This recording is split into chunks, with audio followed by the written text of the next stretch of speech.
கந்தர் அனுபூதி பாடல் 13. முருகன் தனிவேல் முனி நன் குருவென்று அருள் கொண்டு அறியார் அறியும் தரமோ.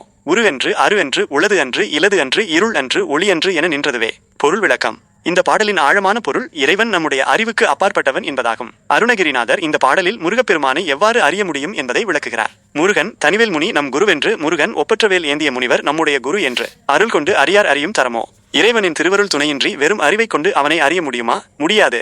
உரு அன்று அரு அன்று அவன் உருவமும் அல்ல, உருவமற்றவனும் அல்ல. உளது அன்று இலது அன்று அவன் இருக்கின்றவனும் அல்ல, இல்லாதவனும் அல்ல. இருள் அன்று ஒளி அன்று அவன் இருளும் அல்ல, ஒளியும் அல்ல என நின்றதுவே. இவ்வாறாக இவை எதுவுமில்லை என்று சொல்லும் நிலையில் நிற்கும் அந்த பரம்பொருளே முருகன். பாடலின் சாரம். இந்த பாடலின் முக்கிய கருத்து இறைவன் நம்முடைய புலன்களுக்கு, அறிவுக்கு மற்றும் வரையறைக்கு அப்பாற்பட்டவன். அவன் ஒரு குறிப்பிட்ட வடிவத்திலோ பண்பிலோ நிலையிலோ அடங்க மாட்டான். அவனை அறிவதற்கு மனிதனின் பகுத்தறிவோ கல்வியோ போதாது.